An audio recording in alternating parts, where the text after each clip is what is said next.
열왕기상 13장을 읽었습니다. 열왕기상 13장에는 유다로부터 온 하나님의 선지자가 여로보암이 베델에서 우상의 금송아지 상에다가 제사할 때에 와서 책망하는 그런 장면, 그리고 이 하나님의 사람이 그만 사자에게 물어 죽임을 당하는 그런 장면이 나옵니다. 자, 유다에서부터 베델에 하나님의 사람이 왔습니다. 그때 여로보암 제단 곁에 서서 분향을 하고 있었죠. 그 하나님의 사람이 그에게 다가가서 제단아 여호와께서 이와 같이 말씀하시기를 다윗의 집에 요시아라 하는 이름하는 아들을 낳으리니 그가 내 위에 분향하는 산당 제사장들을 내 위에 제물로 바칠 것이요 또 사람의 뼈를 내 위에 사르리라. 이렇게 외치면서 이 제단을 갈라지라 할 때에 제단이 갈라지고 제단에 있는 재가 쏟아지는 역사가 있었는데, 이렇게 외치려고 하니까 여로보암이 막 그냥 손을 뻗어가지고 저럼 잡아라 하고 외쳤어요. 그 순간 자기 손이 이렇게 뻗은 그 손이 다시 돌아오지 않고 그냥 뻗칭해야 돼가지고 꼼짝 못하게 되고 두려움이 그에게 임하게 되자 그는 그러면서 막 제단이 쏟아지고 재가 쏟아지고 제단이 부러지고 하는 이런 사건을 보고 정말 하나님이 하신다는 걸 깨닫게 되죠. 여로보암이 하나님이 사람에게 내가 잘못했으니까 하나님께 나를 위해 기도해 달라 하고 이렇게 기도하니까 하나님의 사람이 그에게 하나님께 은혜를 구하니까 하나님 왕의 손이 다시 성하도록 전같이 됐습니다. 자, 이런 이 역사를 체험한 여로보암이 하나님의 사람을 자기 궁으로 데려가려고 그래서 가자, 내가 너에게 예물을 주겠다. 과연 그런 건지는 모르죠. 다른 속성이 있는지는 알 수가 없지만 하여튼 그렇게 할 때에 하나님의 사람이 뭐라고 그랬어요? 당신 왕이 당신의 재산의 절반을 나에게 준다 할지라도 난 갈 수가 없습니다. 하나님이 여기서 떡을 먹지도 말고 물을 마시지도 말고 왔던 길로 되돌아가지도 말라고 그랬습니다. 하고 떠나는 것이죠. 자, 여기까지 뭐 일이 잘 된 것 같아요. 그런데 여기에서 우리가 주의할 것이 있어요. 그것이 뭐냐면 이 하나님의 사람이 하나님께서 그에게 명한 그 모든 말을 다 뇌까렸다는 거예요. 전부 다 얘기했다는 거예요. 비밀이 감춰야 할 부분들이 있는 거예요. 가지도 말고 먹지도 말고 마시도 말라 하는 말을 할 필요가 없어요. 그래서 그는 여기서 나는 먹을 수가 없습니다 하고 돌아가 버리면 되는 건데, 그 모든 걸 전부 다 얘기를 해. 다 먹지도 말라고 했다, 또 물도 마시지 말라고 했다, 다른 길로 가라고 그랬다, 하는 이런 얘기를 전부 다 얘기를 했어요. 이것이 그에게 올무가 되는 것이죠. 우리가 하나님의 어떤 비밀한 특별한 은혜를 받았으면 그걸 나의 마음에 간직하고 말을 만큼만 하고 그 이상은 말하지 말아야 되는데, 이 하나님의 사람이 그렇게 말을 했어요. 그래서 다른 길로 가게 됐죠. 이때 베델에 한 늙은 선지자가 살았는데 그 아들들이 와가지고 그날 되어진 일들에서 너무 빨리 오게 되니까 아마도 이상하게 생각했죠. 근데 그 아들들이 와서 그 얘기를 다 해요. 그러니까 그 늙은 선지자가 갑자기 무슨 생각이 났는지 모르면 낙에다 안장을 지으라더니 낙에 안장을 지으니까 막 달려가가지고 그 사람이 갔던 길을 찾아서 따라가서 하나님의 사람을 만나게 됩니다. 날이 덥고 힘들으니까 하나님의 사람이 상수리나무 아래에서 좀 쉬고 있는데 이 선지자가 와가지고 그에게 얘기를 합니다. 나와 함께 내 집으로 가서 떡을 먹읍시다. 그때 나는 그대와 함께 돌아가지 못하겠습니다. 그래서 이곳에서 떡도 먹지 말고 물도 마시지 말고 되돌아가라고, 왔던 길로 가지도 말라고 하나님께서 말씀하셨습니다. 하고 이 얘기를 또 다 얘기를 해요. 야, 그러더니 하나님의 사람이 이 선지자가 뭐라고 그래요? 오늘 천사가 나에게 와가지고 당신을 데려다가 우리 집에서 쉬게 하고 먹을 거 주고 물도 마시게 하라고 이렇게 얘기를 하면서 거짓말을 합니다. 자, 그런데 여기에서 또 한 가지 이제 이 하나님의 사람이 당신에게 그렇게 말을 했다고 그러면 내가 한번 하나님께 기도하겠습니다. 그리고 하나님 앞에 물어봤어. 하나님 음성을 들어야 하는데 그 선지자의 늙은 선지자니까 아마 신뢰했겠죠. 믿었겠죠. 그러니까 하나님의 선지자라고 하니까 그 말을 그냥 믿고 따라서 그 집에 가서 함께 먹고 마시는 순간에 이 늙은 선지자가 갑자기 외치는 거예요.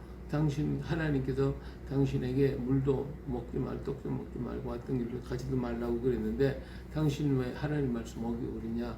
오늘 당신 갈 때 사자가 당신을 물어 죽여서 당신을 당신의 그 제실에 갈 수가 없게 될 것입니다.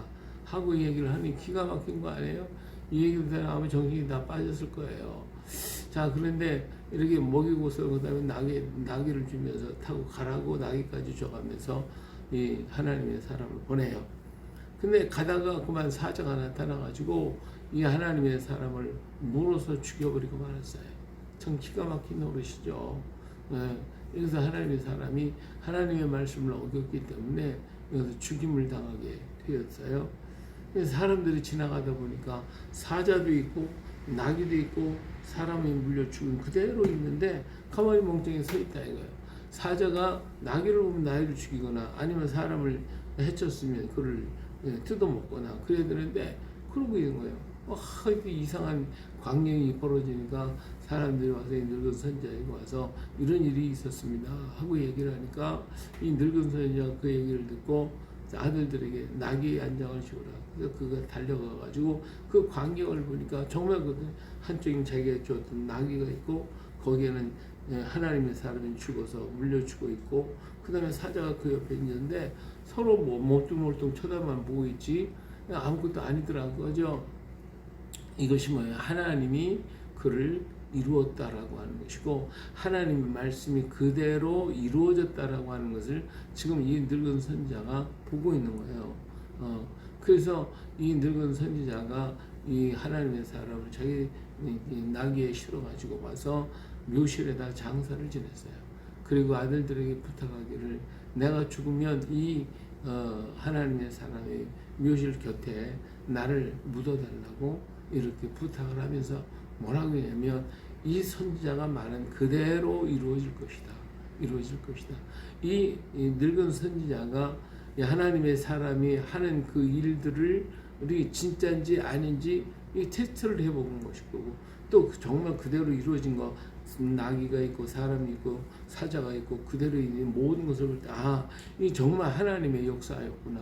하나님 이루신 일이었구나.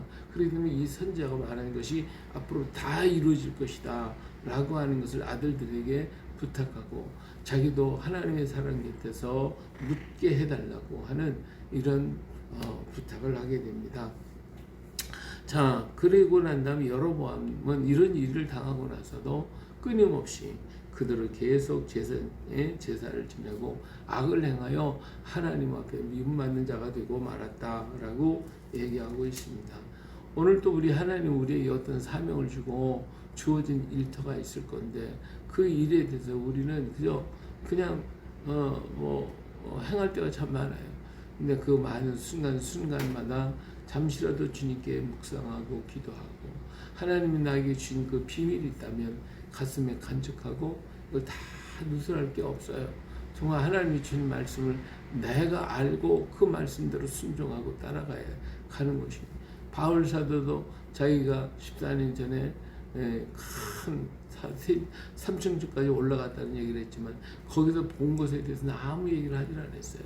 자기 속에 감춰진 비밀로 간직하고 있고 그러면서 주님을 더욱더 사랑하고 걸어갔던 것을 볼 수가 있습니다. 오늘 우리 각자에게 주어진 사명이 있고 일터가 있습니다. 그 일을 위해서 우리는 최선을 다하고 행하고 걸어가는 것이고 변함없으신 주님의 그 말씀을 의지하고 가야 되는 것이죠.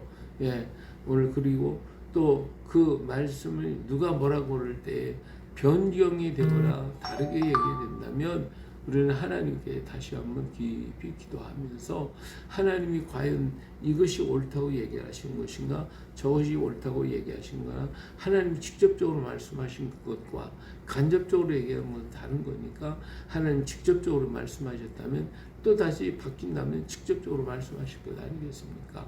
그러므로 그 일을 기억하고 언제나 주님과 교제하고 주님과 대화하면서 내가 가는 길이 옳고 그른지 정말 확실한 건지, 우리는 주변에 여러 가지 말들이 왔을 때에 그 일을 분별할 줄 아는 우리가 되어야 할 줄로 믿습니다.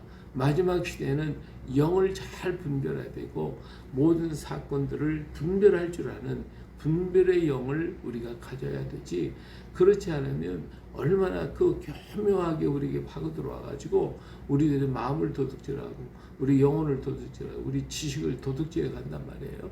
이런 것들에 우리는 속아서는 안 됩니다. 얼마나 많은 거짓말, 사기, 범죄가 이 땅에 얼마나 만연합니까? 뭐 보이스피싱으로부터 시작하여 모든 뭐 방송, 신문, 하여튼 모든 미디어, 어떤 게 진짜인지 알 수 없는 혼란하고 혼탁한 시대를 우리는 지금 걸어가고 있어요. 이런 시대 속에서 우리가 자칫 잘못하면 악한 자들이 꽤 넘어가게 될 것이고 그들과 함께 동행하게 될 것이고 그러다 함께 망하는 자가 되거든요. 오늘 이때 그러기에 하나님 앞에 혹 지혜를 구하고 정말 하나님의 말씀과 하나님의 뜻이 무엇인지를 늘 분별하면서 그 지혜를 알게 달라고, 그 지혜 속에 걸어가게 해달라고, 성령의 역사를 일으켜 달라고 우리는 기도해야 됩니다. 그렇지 않으면 순간적으로 넘어갑니다. 오늘까지 수많은 이단들이나 또 철학가들, 하나님을 버렸던 이런 수없이 많은 사람들이요, 정말 그들이 하나님을 몰랐느냐? 하나님을 잘 믿던 사람들이에요. 다 주변의 사람이 예수 믿던 사람들인데 그들이 자기의 판단대로 세속적인 것에 빠져가지고 하나님 버리고 자기 길로 가다가 엉뚱한 뭐 철학이라고 말하면 엉뚱한 지식과 엉뚱한 사상에 물들어 빠져버려서 자기만 망할 뿐만 아니라 주변에 그를 따라서 수많은 사람들이 다 망하고, 철학이라고 하는 개념 가지고 얼마나 많은 사람이 죽게 만들었냐 그거예요. 그러니까 오늘 우리 자신이 정신을 바짝 차리고 정말 하나님이 기뻐하고 원하시는 그 길을 따라가는 우리가 되도록 늘 주님과 교제하고 교통하고 기도하고 주님을 바라보는 우리가 되어야 할 줄로 믿습니다. 오시는 주님을 맞이하기 위해 언제나 마음을 열어놓고 예수님을 영접해드리고 그 주님과 동행하며 주의 말씀을 묵상하고 주님과 교제하면서 하나님의 뜻을 늘 분별할 줄 아는 이런 분별의 은사가 오늘 우리에게 넘쳐나시기를 예수님의 이름으로 축복합니다. 할렐루야.